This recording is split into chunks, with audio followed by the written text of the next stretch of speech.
Court में मामला प्रस्तुत किया, फाइल किया, लेकिन एक पार्टी की डेथ हो जाती है, अब वो इस दुनिया में नहीं है। इस कंडीशन में क्या होगा, चाहे आपने आपसी सहमति तलाक का मामला फाइल किया, कॉन्टेस्टेड डाइवोर्स का केस फाइल किया, या कि आप कोई और पैसे से संबंधित कोई रिकवरी आपकी थी, किसी से आपको पैसे लेने देने थे, उससे संबंधित अगर आप कोई सिविल सूट फाइल करते हैं या ज़मीन जायदाद से संबंधित कोई केस फाइल करते हैं, इस स्थिति में किसी की अगर डेथ हो जाती है, पार्टी जिसके खिलाफ आपने किया या आपके खिलाफ किसी ने किया, तो इस कंडीशन पे क्या होगा, ज़रा समझते हैं। नमस्कार, आप सभी ने लीगल एडवाइस में शुरुआत की है अशोक पांडे के साथ। नए हैं अगर आप, हमेशा मैं करता हूं आपसे रिक्वेस्ट, सब्सक्राइब जरूर कर दें, क्योंकि इस चैनल के माध्यम से लगातार जानकारी कानून से संबंधित आप तक देने का प्रयास हम लगातार करते रहते हैं। इस वजह से आप सब्सक्राइब बिल्कुल कर दें। साथ ही साथ कोई अगर प्रश्न होते हैं तो आप मुझे कमेंट बॉक्स में पूछ सकते हैं। इस वीडियो के दिए डिस्क्रिप्शन में भी डिटेल्स है, जहां से आप अपॉइंटमेंट बुक करने के बाद भी मुझे कर सकेंगे बात। चलिए बात करते हैं डेथ ऑफ पार्टी का क्या इफेक्ट पड़ता है आपके केस पर,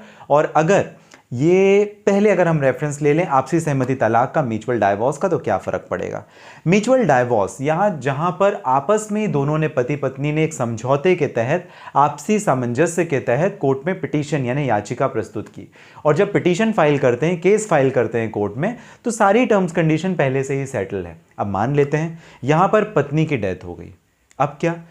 इस कंडीशन पर जो पिटीशन होती है मैक्सिमम टू मैक्सिमम एक्सटेंड हो सकती है 18 महीने, लेकिन अगर वो एक्सटेंड ना भी हो तो उसी दिन से जिस दिन पत्नी की डेथ हुई, और अगर आपने कोर्ट में डेथ सर्टिफिकेट प्रोड्यूस कर दिया, तो आपकी पिटीशन जो है आपसी सहमति तलाक की, वो इनफ्रक्चुअस मानी जाती है। इनफ्रक्चुअस का क्या मतलब होता है, इसका मतलब अब वो किसी काम की नहीं रह गई, आप ऐसा समझ सकते हैं।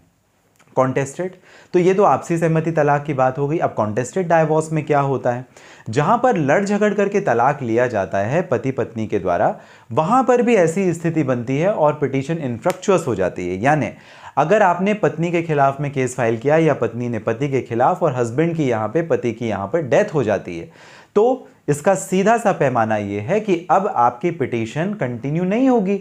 और नहीं होने का मतलब यह है कि जब हस्बैंड ही नहीं है तो आप किसके खिलाफ में केस करोगे। आपका तो जो केस था वो पत्नी के खिलाफ था या पति के खिलाफ में था। अब दो में से अगर एक ही नहीं है तो आपकी पिटीशन इनफ्रक्चुअस हो जाती है, और डेथ सर्टिफिकेट के बेस पर अगर थोड़े समय के बाद आप दूसरी शादी करना चाहो या अपनी जिंदगी में आगे बढ़ना चाहो तो बेशक आप बढ़ सकते हो। तो कॉन्टेस्टेड में भी पिटीशन आपकी इनफ्रक्चुअस हो जाती है, और म्यूचुअल डाइवोर्स में भी आपकी पिटीशन जो है वो इनफ्रक्चुअस हो जाती है। ये सभी कानून के लिए, यानी Hindu marriage act, Christian law में, स्पेशल मैरिज एक्ट में, सभी कानून जो कि मैट्रिमोनियल लॉ से रिलेटेड हैं, वहां पर ऐसा ही कुछ परिभाषित किया गया है।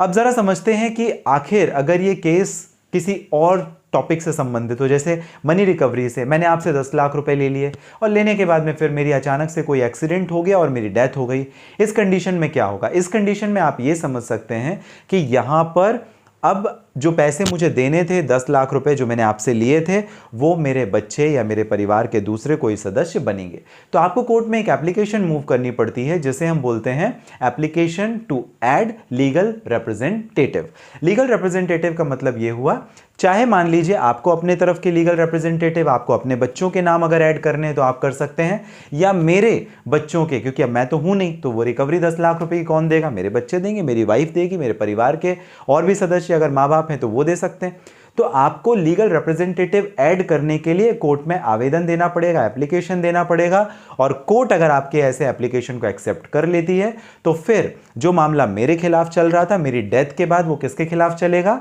मेरे परिवार के जो दूसरे सदस्य हैं, चाहे मेरी वाइफ है उनके खिलाफ चल सकता है, मेरे बच्चे हैं उनके खिलाफ चल सकता है, अगर नहीं है तो मेरे माँ बाप के खिलाफ में चल सकता है। तो ऐसी स्थिति बनती है जहां पर आप एक एप्लीकेशन प्रोसीड करके ऐड लीगल रिप्रेजेंटेटिव की, वहां पर मेरे आने वाले जो रिप्रेजेंटेटिव हैं उनको आप ऐड करा सकते हैं।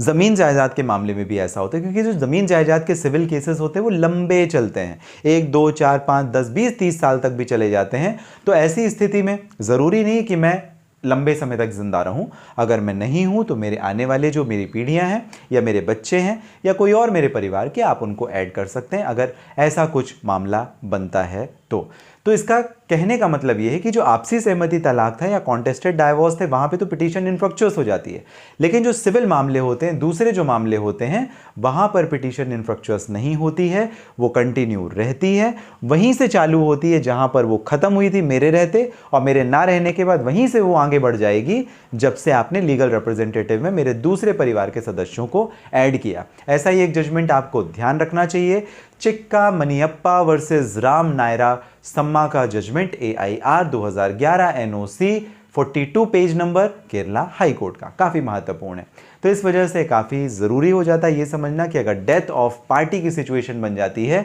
किसी एक पक्षकार की अगर मृत्यु हो जाती है, डेथ हो जाती है, तो स्थिति या परिस्थिति कैसी रहेंगी। कोई प्रश्न अगर आप डायरेक्टली मुझे करना चाहें तो आप बेशक कर सकते हैं। इस वीडियो के डिस्क्रिप्शन में डिटेल है, लिंक है, जहां से अपॉइंटमेंट बुक करने के बाद आपकी और मेरी हो जाएगी बात। साथ ही साथ अगर आपके कोई इन जनरल क्वेश्चन है तो आप मुझे कमेंट बॉक्स में पूछ सकते हैं, मैं कोशिश करता हूं आपके प्रश्नों के जवाब देने की। अगर आप नए हैं सब्सक्राइब जरूर करें, और जो कीमती महत्वपूर्ण समय हमेशा आपका मुझे मिलता है, आप इस वीडियो को देखते हैं, हमको समय देते हैं, इसके लिए आप सभी का बहुत धन्यवाद।